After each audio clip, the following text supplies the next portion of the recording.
All right, last video for the chapter or section. I know we've gone over a lot so far, but you've been doing a good job, and it's really good stuff that we're going through. Now, this example right here is really similar to the last one you just did in video 3. Really not much has changed, except it's just a little more complex and is good practice for making sure that you are good at dividing and finding the quotient. So remember, when we are dividing by a fraction, you want to do copy dot flip. And that methodology is really good because it just turns your division problem into a multiplication problem, which most people find a little easier than doing polynomial division. So we like that. I recommend that you do that for all your problems. Now, you'll see right here that your second term is not a fraction. So it looks a little challenging at first, but what you want to remember is that we can always write a single expression as a fraction just over 1. So this actually, by writing it over 1, we haven't changed the value of this, and now we've got a fraction that is very clear on how we turn this into a multiplication problem by doing copy dot flip. So again, you can always write just a non-fraction expression as a fraction by putting it over 1. So let's go ahead and let's walk through our steps on copy dot flip. So we take our expression, we are going to go and we're going to put it as a fraction over 1 right now, and we are going to do, just in case you don't remember, copy. That's what we're doing here. We're copying our first dot. That is our multiplication sign right here. Copy dot, and flip means we are flipping our second fraction, our second term, and taking the reciprocal of our original function. So copy dot flip. Now, this is pretty simple. You guys are experts at this point. What we want to do is let's go ahead and factor our terms here. So we can turn these into some binomials or monomials, so we can go ahead and cancel like terms. So 6x squared plus x minus 15, 3x squared plus 5x. We can factor our top term goes into 3x plus 5, 2x minus 3. Now remember, this one, your a term is greater than 1. So on this one, you may have to make your diamond so then you can find your a and c, your b values, you can use those, and then find out what terms you can split your b value into and then factor by grouping. Again, if that's not ringing a bell, it's a little complicated for you, make sure you go back and practice from some previous chapters. I think it was in chapter 4. Or look on Khan Academy, or come ask me for help so we can take care of that for you. So now we've got our expressions. We can go ahead and cancel out some of these terms. We can cancel out the 3x plus 5, and we're left with 2x minus 3 over 4x cubed. So that's what we get for our final answer. And if we go back here, we see that here x cannot equal, we've got right here, we know x can't equal 0 from the top. We've got 4x squared here. So x can't equal 0, but also here we can't have that equal to 0 either. So we know that x can't equal negative 5/3. So this is just an extension of the last example you did.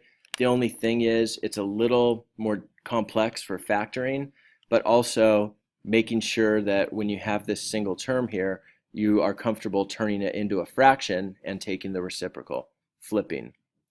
Okay, so for the example I want you to do extra example 6. So find the quotient here.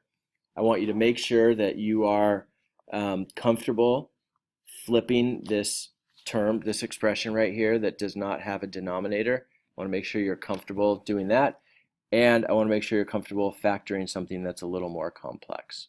So go ahead and write that in the box, the question box, and also write what values x cannot equal to. For the last example of the day, we have a word problem.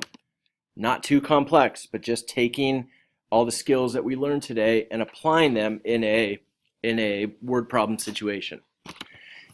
So let's look at what we have here. The total annual amount, I, in millions of dollars, of personal income earned in Alabama and its annual population, P, in millions, can be modeled by these two expressions. So I is the annual personal income earned in Alabama. P is the population.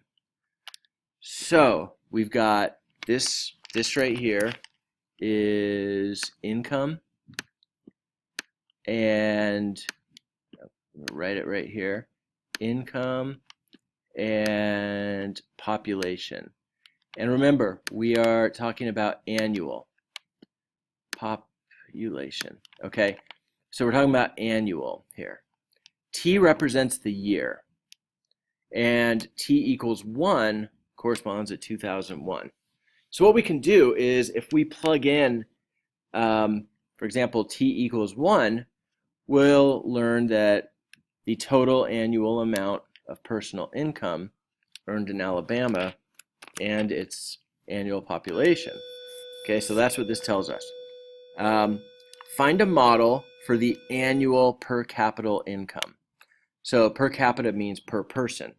Estimate the per capita income in 2010. So first of all, we want to find out, so in 2010 we know that our t value is going to be greater than 1.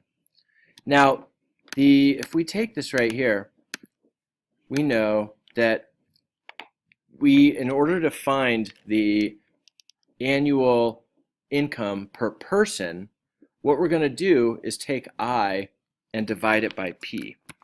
So per capita, so income per person, is going to be I, which is our annual income, and we're going to divide that by P. So the first step is setting this up.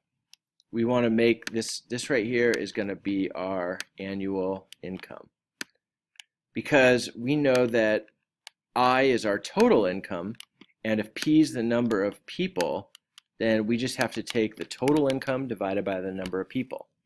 If we had 200 people and we knew that our income was 200,000, then we would just take the 200,000 divided by 200 people, and we'd get 1,000 per person. Obviously, that wouldn't be a great annual income. It would be something like 20 million or 2 million divided by 200. So that's what we're looking at here. Okay, so let's go back to the problem. So that's going to be our model M. So to do that, we're just going to take each of these expressions. We're going to take I, which is 6922t plus 106,947 divided by 0.0063t plus 1. And we're dividing it by this term right here. Okay, now this just looks exactly like the problems that we've had before. We are dividing a fraction by a polynomial that's not a fraction. So remember, the way we're going to be looking at this is we're going to turn this into a fraction by dividing by 1. And remember, we're going to be doing copy dot flip, because when we're dividing, we're going to turn this into a fraction, or we're going to multiply. Now, we do our copy dot flip, and we want to know what this is. So we go ahead and combine. We get 0.0063t plus 1 on the bottom times 0.0343t plus 4432. Now, all we're going to do is, if in 2001 t equals 1, in 2010 t is going to equal 10. Then we just substitute this in, and that's going to give us, we're going to get a number for this. You just use your calculator, plug this in, and we're going to go ahead and get our answer is 34,707. So this is really not that difficult of a problem. I get really frustrated um, when people assume that you can't do your word problem, because there's no math that you can't do. We just practice doing these problems, and it really wasn't that hard. We're using copy.flip for this type of problem, and the only thing that you had to remember how to do was just put this as a fraction over 1. Now, the key here is understanding the problem. But everybody knows to figure out something per person, like income per person, you just have to take your total income and divide it by the number of people. You guys all know this. You work with these ratios all the time to figure out the speed that you've traveled in your car. You take the total distance in miles, divide it by the time. Easy.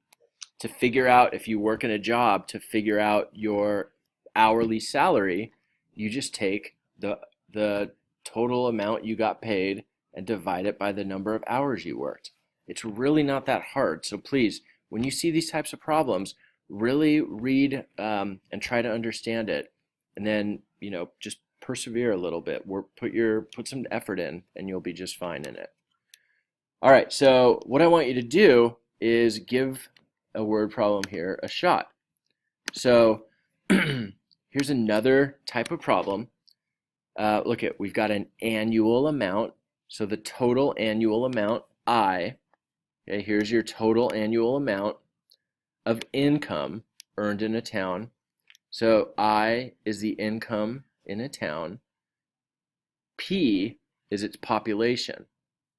Now, T represents the year. So the T equals 1 corresponds to 2011. Find a model M for the annual capita per capita income. Now remember, the just model we learned is just equal to I over P. That's all it is. Income per year over the total number of people. T equals 1 is equal to 2011. So if we want to know 2013, just figure out what T was going to increase to. I'll even give you a hint. T equals 3 is 2013. I'm sorry, this is 2011, not 13. So T equals 3 is 2013. And your secret to doing these problems is going to be copy dot, I'm going to just write it out as a dot, copy dot flip. That's all you have to do with these. So make sure you use a calculator, because you are going to have some decimals, some long decimals that you have to use. But you're estimating the per capita income, which is this right here. So please don't give up on this problem. So I'm going to go ahead, and you can go ahead and write your answer in the final text box. Thank you.